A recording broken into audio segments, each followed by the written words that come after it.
साथियों नमस्कार। आज की शुभ यात्रा में आप सभी लोगों का हार्दिक धन्यवाद, शुक्रिया। श्रीमद् भागवत गीता, गीता में आचार्य आपके बुद्धिमान शिष्य द्रुपद पुत्र धृष्टद्युम्न द्वारा व्यूहकार खड़ी की हुई पांडु पुत्रों की इस बड़ी भारी सेना को देखिए। मित्रों, प्रश्न खड़ा है,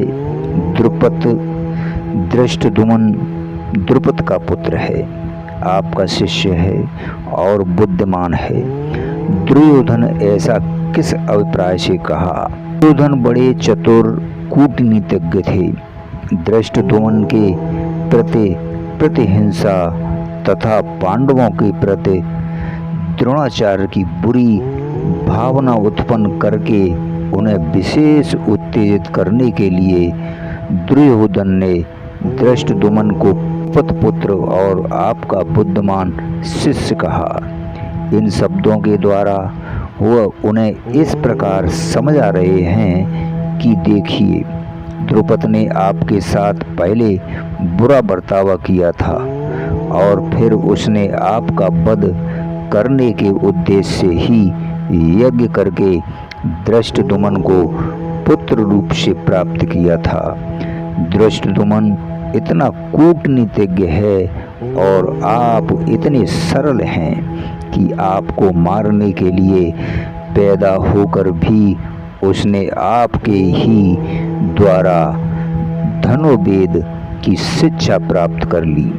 फिर इस समय भी उसकी बुद्धिमानी देखिए कि उसने आप लोगों को छिकाने के लिए कैसी सुंदर व्यूह रचना की है। ऐसे पुरुष को पांडवों ने अपना प्रधान सेनापति बनाया है।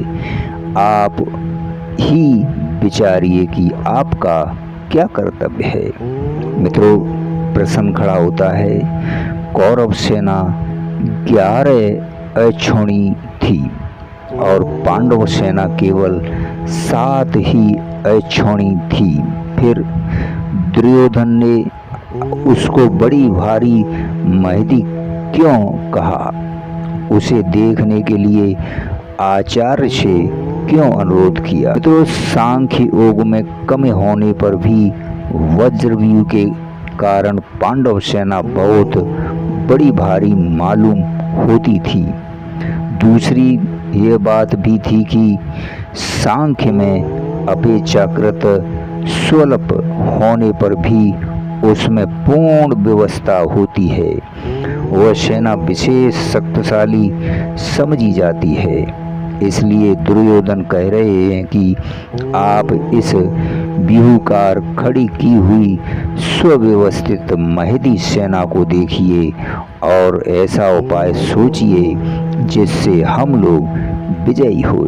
मित्रों, पांडव सेना की व्यूह रचना दिखलाकर अब दुर्योधन 3 श्लोकों द्वारा पांडव सेना के प्रमुख महारथियों के नाम बतलाते हैं। अगले श्लोक में आपसे फिर मिलते हैं। धन्यवाद, शुक्रिया।